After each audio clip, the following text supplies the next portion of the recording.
Tripura state homeopathy government doctor অ্যাসোসিয়েশনের 13তম সম্মেলন অনুষ্ঠিত হয় আগরতলা প্রেস ক্লাবে। এর উদ্বোধন করেন রাজ্যের মুখ্যমন্ত্রী Manik Sarkar. Tripura state homeopathic government doctor অ্যাসোসিয়েশনের 13তম সম্মেলন অনুষ্ঠিত হয় রাজধানীতে। আগরতলা প্রেস ক্লাবে অনুষ্ঠিত হয় এই সম্মেলন। উদ্বোধন করেন রাজ্যের মুখ্যমন্ত্রী মানিক সরকার।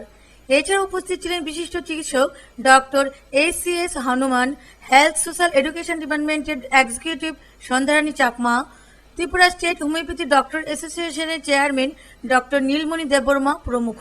সভায় মুখ্যমন্ত্রী মানিক সরকার বলেন, চিকিৎসকরা যেন এমন দায়িত্ব পালন করেন যাতে হোমিওপ্যাথি চিকিৎসার উপর রোগীদের ভরসা বাড়ে। ইতিমধ্যে রাজ্য সরকার প্রায় প্রত্যেকটি গ্রামীণ ও মহকুমা হাসপাতালগুলিতে হোমিওপ্যাথি চিকিৎসক নিয়োগ করেছেন। ব্যুরো রিপোর্ট, খবর ত্রিপুরা। কৈলাসহর সিআইটির বিভাগীয় সম্মেলন অনুষ্ঠিত হয়। এতে প্রধান বক্তা ছিলেন স্বাস্থ্যমন্ত্রী তপন চক্রবর্তী। কৈলাসহর শ্রীরামপুর সূর্যমণি মেমোরিয়াল বিদ্যালয় মাঠে সিআইটিউ 10ম কৈলাসহর বিভাগীয় সম্মেলন উপলক্ষে প্রকাশ্য সমাবেশ অনুষ্ঠিত হয়। বৈদ্যনাথ মঞ্চে হয় প্রকাশ্য সমাবেশের কাজ। সমাবেশের প্রধান বক্তা ছিলেন রাজ্যের স্বাস্থ্যমন্ত্রী তপন চক্রবর্তী। তিনি বলেন, স্বাধীনতার 66 বছর পরেও শ্রমিকরা তাদের ন্যায্য অধিকার পাচ্ছে না। কেন্দ্রীয় সরকারের শ্রমিক বিরোধী নীতির ফলে প্রতিনিয়ত বঞ্চনার শিকার হচ্ছে শ্রমিকরা। তিনি আরো বলেন, মুখের কথায় কাজ হয় না। যদি মুখের কথায় কাজ হতো, এই রাজ্যে আজকে কংগ্রেসের সরকার প্রতিষ্ঠিত হয়নি। তো আমরা ছোট্ট ইস্তেহার দিয়েছিলাম, কংগ্রেস বড় ইস্তেহার দিয়েছিল।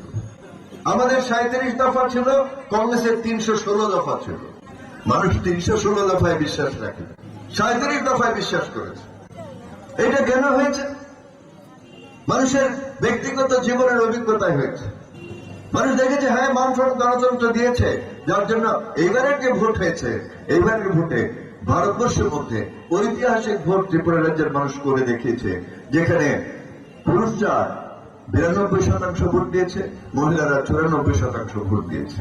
অর্থাৎ 100 জনের মধ্যে 94 জন মা বোন ভোট দেয়। ভারতবর্ষ না, শুধু পৃথিবীর ইতিহাসে সম্ভবত বিরল। আমরা চাই 100 জন ভোটার যদি ভোটার লিস্টের নাম তুলে 100 জনই ভোট দিক। যাকে সমাবেশে এছাড়া উপস্থিত ছিলেন সিআইটিউ কৈলাসহর বিভাগীয় সম্পাদক কৃষ্ণেন্দু চৌধুরী সহ অন্যান্য নেতৃত্বরা। সমাবেশে বিভাগের বিভিন্ন অঞ্চল থেকে আসা নারী ও পুরুষ শ্রমিকদের উপস্থিতি ছিল লক্ষণীয়। পদক্ষেপ সেখানে গ্রহণ করছেন না। সেই জায়গায় দাঁড়িয়ে আজকে আমাদের রাজ্যের বামফ্রন্ট সরকার তার সীমাবদ্ধ আর্থিক ক্ষমতার মধ্যে সেখানে শ্রমিকদের জন্য বিশেষ সুযোগ সুবিধা সেখানে কার্যকর করার চেষ্টা করছেন। এবং সেখানে আমরা লক্ষ্য করছি, বিশেষ করে কংগ্রেস দল যখন নির্বাচন আসে তখন বিভিন্ন লোভনীয়ভাবে সেখানে বিভিন্ন ধরনের স্লোগান তারা দেয়। বিশেষ করে আমরা যখন আজকে সমস্ত গরিব অংশের মানুষকে 2 টাকা কেজি দলে চালের কথা বলছি, তখন তারা BPL APL নাম করে গরিব মানুষকে সেখানে ভাগাভাগি করার চেষ্টা করছেন। অর্থাৎ গণবন্টন ব্যবস্থাকে সেখানে উঠিয়ে দেওয়ার নাম করে সেখানে নয়া নয়া ফর্মুলা। ব্যুরো রিপোর্ট, খবর ত্রিপুরা। তেলেমারা তাপস বিন হত্যার মূল অভিযুক্তকে গ্রেপ্তার করতে সক্ষম হয়েছে পুলিশ। আদালত তাকে 9 দিনের পুলিশ রিমান্ডে পাঠায়। দীর্ঘ 42 দিন পর তেলিয়ামুড়া পুলিশ তাপস বিনকে হত্যার মূল অভিযুক্ত শ্বশুরকে গ্রেপ্তার করতে সক্ষম হয়। গত 23 মে রাতে তেলিয়ামুড়া থানাধীন লালটিলা এলাকার একটি ছড়ার কাছে খুন হয় তাপস বিন নামে এক বিবাহিত যুবক। পরের দিন 24 মে পুলিশ একটি ছড়ায় তাপস বিনের মুন্ডহীন বিবস্ত্র অবস্থায় মৃতদেহটি উদ্ধার করে। প্রথম অবস্থায় মুন্ডহীন দেহের পরিচয় পুলিশ না পেলেও পরে এই মুন্ডহীন দেহকে শনাক্ত করে পরিবারের লোকজন। মুন্ডহীন তাপস বিনের বাড়ি আগরতলার নন্দননগরে। খুনের 42 দিন পর মূল অভিযুক্ত শ্বশুর বিজ্ঞান প্রযুক্তি দপ্তর অধিকর্তার ব্যক্তিগত সচিব গোবিন্দ জমাতিয়া গুয়াহাটি থেকে রেলে তেলিয়ামুড়া আসছে জানতে পারে পুলিশ। যদিও প্রথমে পুলিশের কাছে খবর আসে অভিযুক্ত বিমানে আসছে, ফলে পুলিশ প্রথমে বিমানবন্দরে যায়। পরে রেলে আসছে জানতে পেরে আবার পুলিশ তেলিয়ামুড়া রেল স্টেশনে না গিয়ে খোয়াই আদালতের সামনে ওত পেতে থাকে। এই আদালত চত্বর থেকেই তদন্তকারী পুলিশ অফিসার আশিস সরকার এবং এএসআই দিলীপ দাস অভিযুক্ত খুনি শ্বশুর গোবিন্দ জমাতিয়াকে গ্রেপ্তার করে। পরে খোয়াই আদালতে তাকে হাজির করে 9 দিনের পুলিশ রিমান্ডে তেলিয়ামুড়া থানায় নিয়ে আসে। বর্তমানে তেলিয়ামুড়া মহকুমা পুলিশ আধিকারিক চন্দন সাহা, ওসি প্রণব সেনগুপ্ত ধৃতকে জিজ্ঞাসাবাদ করে চলছে। আশঙ্কা করা হচ্ছে ধৃত গোবিন্দ জমাতিয়ার স্বীকারোক্তি মূলে পুলিশ তাপস বিনের মুন্ডটিও উদ্ধার করতে সক্ষম হবে। ওটাই তো আমি জানি না কে ওটাই, আমি এটাই তো না না এটা আমি জানি না স্যার, এটা তো আমি জানি না। তো এই আসামিটি তো আমি জানি না স্যার, তার নিয়ে গেছে কারে আসলে না স্যার। আমি নিজের ছেলেরে মারবো কেন স্যার, নিজের ছেলেরে মারবো কেন স্যার, নিজের ছেলেরে মারবো কেন স্যার। নিজের গেলেও কইছে না আমাদের আমার যে গেছে কিবা আমি প্রতি সপ্তাহে 2 বার করে পড়ি। আমি তো এমনিতে মা কিংবা বাবা মারা গেলে আমরা তো কেউ 2 মাস কেউ 1 মাস থাকে আর কি। বাবার নিজের জিএম অফিসে জয়েন করছি, দলাই জিএম অফিসে ছুটি তো 1 মাসে নিচ্ছি, 2 মাস তো ইয়ে গেছে তো ছুটি তো আমার প্রচুর আছে। আমি আরেক মাস হয়ে আছে এমনি রাখছি আর কি স্যার। একসঙ্গে তো 2 মাস ছুটি নেওয়া যায় না, তো ছুটি প্রথমে পাই। ব্যুরো রিপোর্ট, খবর ত্রিপুরা। উদয়পুর খিলপাড়া এলাকায় নবনির্মিত রেল দপ্তরের নাইট গার্ডকে কুপিয়ে হত্যা করার চেষ্টা করা হয়। পুলিশ আসামিকে এখনো গ্রেপ্তার করতে পারেনি। সন্ত্রাসবাদ আবারও বাড়ল উদয়পুরে। দা দিয়ে এক ব্যক্তিকে কুপিয়ে মারার অভিযোগ উঠল উদয়পুরে। গতকাল রাত 9:30 নাগাদ উদয়পুর খিলপাড়া এলাকায় নবনির্মিত রেল দপ্তরের নাইট গার্ড আনাল হোসেনকে গুম করে মেরে ফেলার চেষ্টা চালিয়েছিল স্থানীয় এলাকার ধৃত রোহিত মিয়া নামে এক ব্যক্তি। জনৈক আনাল হোসেনকে সঙ্গে সঙ্গে স্থানীয় এলাকাবাসীর খবরের জেরে উদয়পুর অগ্নি নির্বাপক দপ্তরের গাড়ি গিয়ে ত্রিপুরা সুন্দরী মহকুমা হাসপাতালে ভর্তি করে। এ ব্যাপারে রাধাকিশোরপুর থানায়ও জনৈক আনাল হোসেনের পরিবার থেকে একটি মামলাও করা হয়েছে। ধৃত রোহিত মিয়ার ব্যাপারে সন্দেহজনকভাবে আনাল হোসেন সাংবাদিকদের নিকট জানান, হয়তোবা স্থানীয় স্টেশনটির লোহার মালপত্র চুরি করার জন্যই ধরা পড়ে যাওয়ায় হত্যা করে ফেলার চেষ্টা করেছিল ধৃত রোহিত মিয়া। খাইয়া যখন পড়তেছি যখন পড়তেছি ব্রিজে পড়া, তারপর আমার কষ্ট মারছে রে, এরপর আমার মাল খাওয়াই আমার কপ দিয়েছে মানে 2 বছর তারপরে আমার লোক আমি 5:30টার দিকে ডিউটি যাই, 5:30টার দিকে ডিউটি যাই, এরপরে 8:30টার দিকে বাসে কামাই একজন বাসায় গেলে আমি তারপরে আমি আই আমার পথে যাই যে মাল রাস্তা কোনো কথা গেছি মাল ইয়া ওই বুট লোয়ার বুট যখন আমি ক্রস মারছি এরপরে ফালাইয়া আমার ফালাইয়া কমানো শুরু করছি। আনাল হোসেন রোহিত মিয়া রড মদ তারপরে বুট এই শুরু আপনি কি করেন? আমি তো দিনে হয়তো সময়ের পরে হাজিরা হয়তো টুকটাক কাম করি, রাত্রে হলে ডিউটি করি রেল কোম্পানি। বর্তমানে রোহিত মিয়া পলাতক। আজ রাধাকিশোরপুর থানার পুলিশ জানায় এ ব্যাপারে তল্লাশি চলছে। আহত আনাল হোসেন গুরুতর অবস্থায় হাসপাতালে ভর্তি রয়েছে। তার দাবি দোষীকে উপযুক্ত শাস্তি দেওয়া হোক, তবে খবর লেখা পর্যন্ত গ্রেপ্তারের কোনো খবর নেই। উদয়পুর থেকে বাণীব্রত দত্তের রিপোর্ট, খবর ত্রিপুরা। পবিত্র রমজান উপলক্ষে সারা রাজ্যের সাথে সোনামুড়িতে দেখা যায় ইফতারের একটি মনোরম দৃশ্য। বয়স্কদের সাথে কচি বাচ্চাদেরও দেখা যায় ইফতারে অংশগ্রহণ করতে। মুসলিম ধর্মাবলম্বীদের চলছে পবিত্র রমজান মাস। সারা বিশ্বেই মুসলমান সম্প্রদায়ের লোকেরা অত্যন্ত পবিত্রতার সঙ্গে 1 মাসব্যাপী পালন করে রোজা। আজ রমজান মাসের 3য় দিন। ভোরবেলা সেহরি খাওয়ার মধ্য দিয়ে শুরু হয় রোজা এবং সারাদিন রোজা অর্থাৎ উপবাস থাকার পর সন্ধ্যায় ইফতারের মধ্য দিয়ে শেষ হয় সারাদিনের রোজা বা উপবাস। আমরা ইফতারকে সামনে নিয়ে বসেছি। এটা সারাদিন আমরা আল্লাহর হুকুম পালন করেছি, আর সামনে খানা আছে কিন্তু আমরা তবু ইফতার করছি না আল্লাহর ভয়ে একমাত্র। আল্লাহ রাব্বুল আলামিন আমাদের উপরে নামাজ, রোজা, হজ, যাকাত, ঈমান ফরজ করেছেন। তাই সারা বছর আমরা 11 মাস আমরা আল্লাহর হুকুম যেগুলো আছে ওইগুলো তো আমরা আদায় করি, তবে হুকুম পালন করা। আর যদি আমরা উপবাস থাকি তো উপবাস থাকাটাই হবে, কিন্তু রোজার মতন হবে না। যেভাবে রোজা আমার বলেছে উপবাস থেকে সমস্ত কিছু থেকে বেঁচে থেকে নফস আমাদের ভিতরে যে একটা ভিতরগত যে একটা নফস বাদে কোনো খারাপ কাজ করাতে চায়, কিন্তু রোজার মাসে এটা করাতে পারে না। সমস্ত শয়তানকে শৃঙ্খলাবদ্ধ করা হয়। তো এই মাসে করা তো নফস তো আরো বাধা নেই, অন্যান্য বাহিরের যে শয়তান ওই শয়তান না বাধা আছে, কিন্তু নফস যে শয়তান ওই শয়তানকে দমন করতে হলে রোজা রোজাকে দিয়ে আল্লাহ রাব্বুল আলামিন রোজার মাসে রোজাকে দিয়ে সব কিছু দূর করাতে হয়েছে। তো এইভাবে আল্লাহর হুকুম, সবচেয়ে বড় হুকুম হলো নামাজ। ইমান শর্ত। তো ইমানের পরে নামাজ। আল্লাহকে আমরা কিভাবে ভয় করতে আছি? খানা সামনে আছে, নিজের পকেটের টাকা দিয়ে খানা কিনা হয়েছে, তবু খানা খাইতে আসে না। তো যখন টাইম শেষ হইব, তখন ইফতারের সময় যখনই খাওয়া হবে। তো এটা থেকে বোঝা যায় আল্লাহর হুকুম সবচেয়ে বড় হুকুম। রোজা হলো আল্লাহর ত্যাগ, নিজস্ব ত্যাগ, দিদিকে আবার কত গরিব মেহনতি মানুষরা কত কষ্ট করে জীবনযাপন করে, সেটা উপলব্ধি করার জন্য আসলে ইসলামকে সর্বধর্মের সবাগে সমান নীতিতে প্রযোজ্য করার জন্য রোজা করছিল। রাজ্য অত্যন্ত উৎসাহের সাথে মুসলিম ধর্মাবলম্বীরা রোজা পালন করেন। রাজ্যের কয়েকটি মুসলিম অধ্যুষিত মহকুমার মধ্যে একটি সোনামুড়া মহকুমা। সোনামুড়া মহকুমায়ও ইফতারকে নিয়ে একটি উৎসাহ লক্ষ্য করা যায়। সোনামুড়া শহরের বিভিন্ন স্থানে লক্ষ্য করা যায় বিভিন্ন রকমারি ইফতার নিয়ে বসে আছে বিভিন্ন দোকানিরা। বিক্রিও বেশ ভালো। তাছাড়াও সোনামুড়া টাউন মসজিদেও দেখা যায় ইফতারের একটি মনোরম দৃশ্য। বয়স্কদের সাথে সাথে কচিকাচাদেরও দেখা যায় ইফতারের অংশ নিতে। তাছাড়াও বাড়িঘরে ও বিভিন্ন দোকানে অনেক লোক মিলে ইফতার করার আনন্দই আলাদা।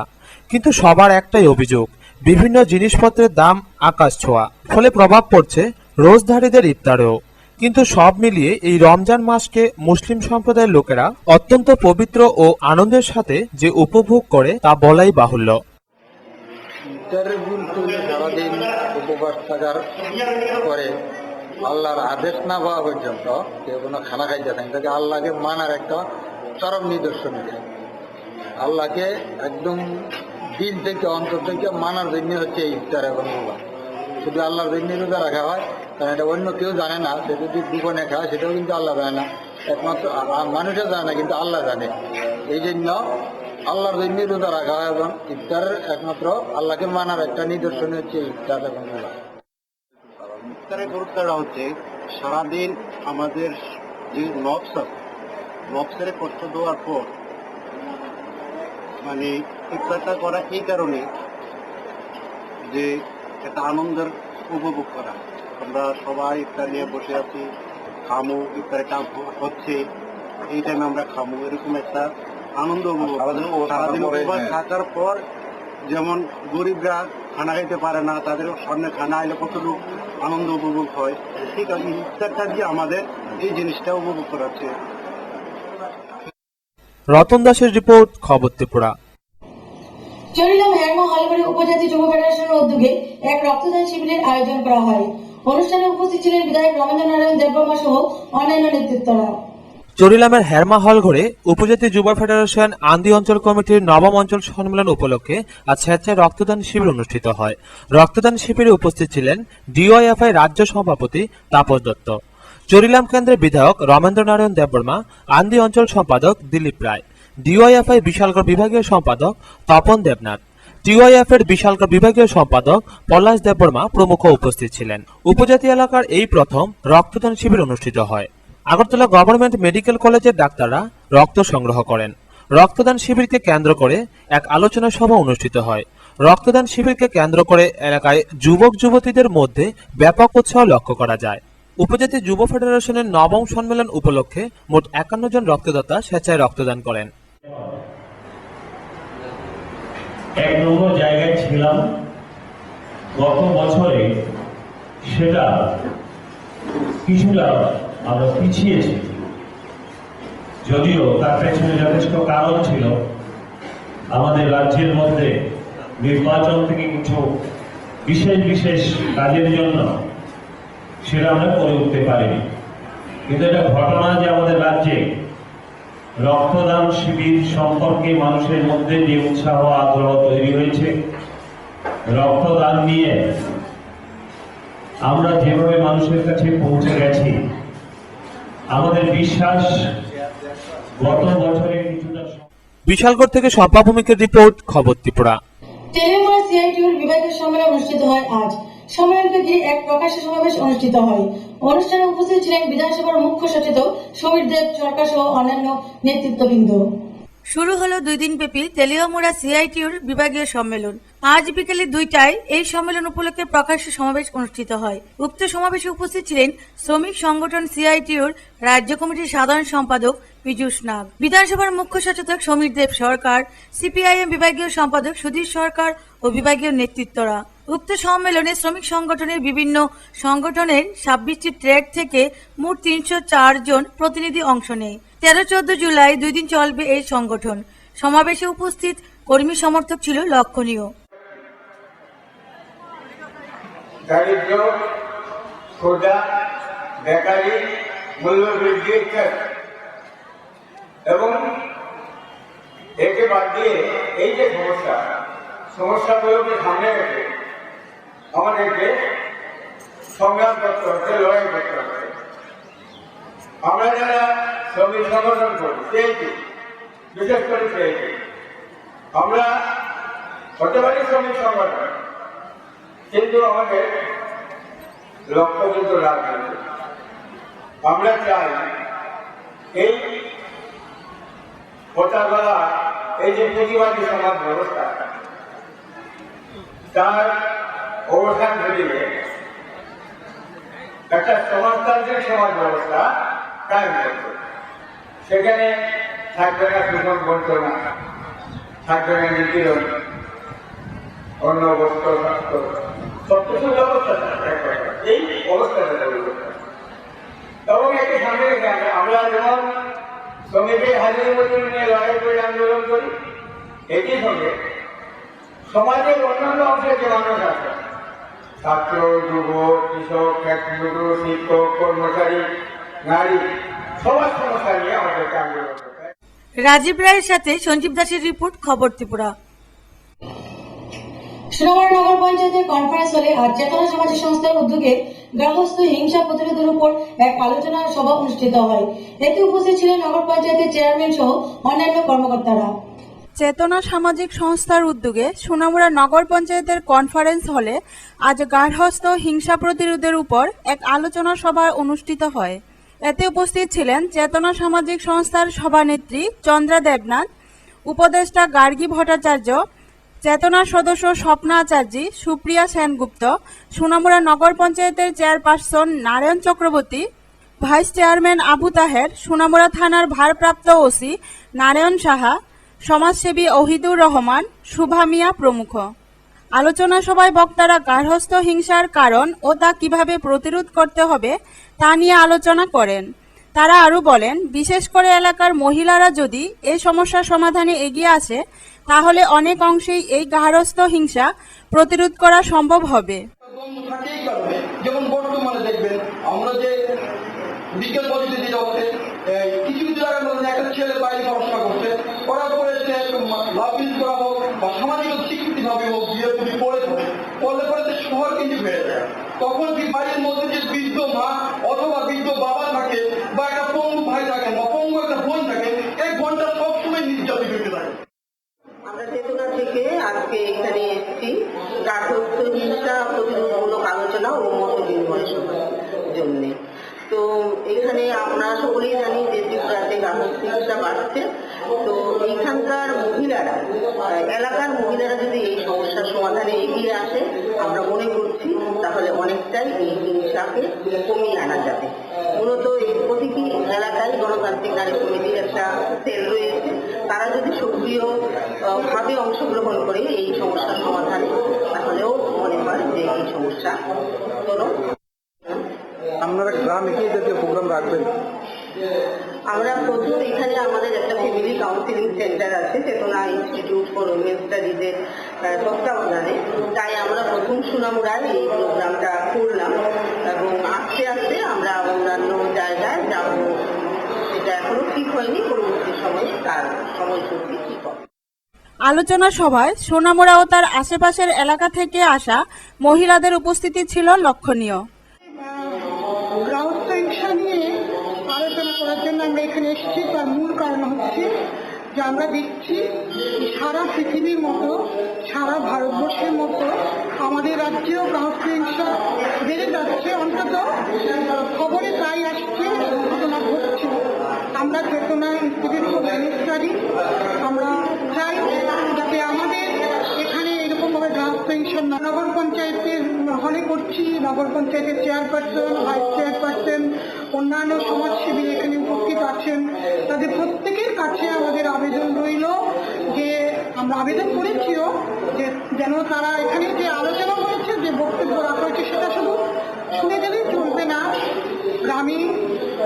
গ্রামাঞ্চলে যে কোনো জায়গায়, বিদ্যালয়ে, ছোট বয়স থেকে ছাত্রছাত্রীদের মধ্যে, কলেজে সবাইকে এই যে গ্রাহক পেনশন সে সম্পর্কে তারা যেন অবহিত করেন। আমরাও চেষ্টা করব, সবাই মিলে চেষ্টা করেই আমরা এই অবস্থা থেকে আমাদের রাজ্যকে মুক্ত করব। রতন দাসের রিপোর্ট, খবর ত্রিপুরা। চিত্তরঞ্জনে ভারত বাংলাদেশ মৈত্রী উদ্যানের কাজ দেখতে যান বিধায়ক সুদন দাস, সঙ্গে ছিলেন জেলা শাসক ও পূর্ত বন দপ্তরের উচ্চ পদাধিকারীরা। বাজেটের অপ্রতুলতা সত্ত্বেও কাজ বন্ধ নেই চোত্তাখোলার ভারত বাংলাদেশ মৈত্রী উদ্যানের। শুষ্কতা কাটিয়ে বর্ষার জলে এখন আরো সবুজ হয়ে উঠেছে টিলাভূমি সহ উদ্যানের বিস্তীর্ণ এলাকা। উদ্যানের অবস্থা আর কাজের অগ্রগতি খতিয়ে দেখতে সেখানে যান মৈত্রী উদ্যানের রূপকার বিধায়ক সুদন দাস, সঙ্গে যান দক্ষিণ জেলা শাসক, পূর্ত দপ্তরের আধিকারিকরা, বন দপ্তরের উচ্চ পদাধিকারীরা, রাজনগরের বিডিও সমেত অন্যান্যরা। উদ্যানের ভেতরেই হয়েছে আলোচনা সভা। জানা যায় উদ্যান গড়ার জন্য গত অর্থবছরেই 10 কোটি টাকার প্রকল্প কেন্দ্রে পাঠানো হলেও সেই মঞ্জুরি আসেনি, ফলে জাদুঘর, ক্যাফেটেরিয়া সহ আরো নানান কাজ শুরু করা যাচ্ছে না। আশা করা হচ্ছে শীঘ্রই টাকা আসবে। এছাড়া বন দপ্তর গাছগাছালি দিয়ে ইতিমধ্যেই পার্ক সাজিয়ে তোলার কাজ শুরু করেছে। বিধায়ক সুদন দাস এদিন মৈত্রী উদ্যানে প্রবেশের জন্য মূল ফটকটির নির্মাণ কাজও ঘুরে দেখেন। আগামী সেপ্টেম্বরের মধ্যে এই গেটটি নির্মাণ শেষ হবে বলে পূর্ত দপ্তরের নির্বাহী বাস্তুকার টিকে দাস জানিয়েছেন। অন্যদিকে পার্কের দক্ষিণ অংশ দিয়ে আরও একটি গেটের কাজ এর মধ্যেই শুরু হয়ে যাবে বলে পঞ্চায়েত সমিতির চেয়ারম্যান দ্বিজেন্দ্র চন্দ্র মজুমদার জানিয়েছেন। এদিকে বিধায়ক সুদন দাস ওই দিন নতুন হওয়া চোত্তাখোলা প্রাথমিক হাসপাতালটিও ঘুরে দেখেন। ডাক্তার শান্তনু দাস জানান, স্বাস্থ্যকর্মীর অভাব ছাড়াও এখনো থাকার কোয়ার্টার নেই, জল নেই, বিদ্যুৎ নেই, নির্মাণ কাজ এখনো চলছে। 24 ঘন্টা পরিষেবা কতদিনে চালু হবে অনিশ্চিত। বিধায়ক সুদন দাস পূর্তকর্তাদের দ্রুত হাসপাতালে ঢোকার রাস্তাটি ঠিক করা সহ অন্যান্য কাজ সারতে বলেছেন।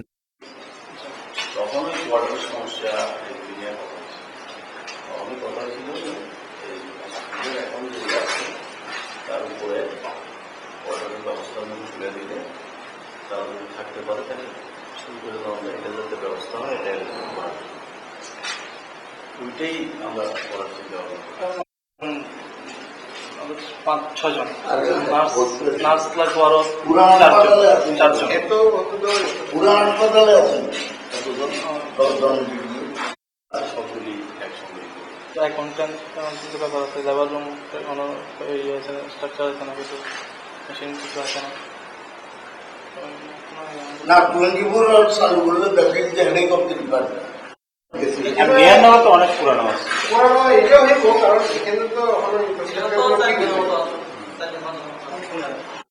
আরেকজন ডাক্তার দিলে ফার্মাসিস্ট আছে না, মিনিমাম 2 জন ফার্মাসিস্ট আছে, ফার্মাসিস্ট আছে, এমপিডব্লিউ আছে না। স্বাস্থ্যকর্মীদের জন্য আবাসন এবং অন্যান্য ব্যবস্থা করতে শীঘ্রই বিধায়ক উপর মহলে কথা বলবেন বলে আশ্বাস দিয়েছেন। ব্যুরো রিপোর্ট, খবর ত্রিপুরা। গণদূত হত্যা মামলার অভিযুক্ত সুশীল চৌধুরীকে পুনরায় 14 দিনের জেল হেফাজতের নির্দেশ দেয় আদালত। জেলে গিয়ে জিজ্ঞাসাবাদ করতে পারবে পুলিশ। চাঞ্চল্যকর গণদূত পত্রিকার ত্রয়ী হত্যাকাণ্ডের মূল অভিযুক্ত সুশীল চৌধুরীকে ফের 14 দিনের জেল হাজতে পাঠালেন সিজিএম। 26 জুলাই গণদূত পত্রিকার মালিক তথা সম্পাদককে ফের আদালতে তোলা হবে।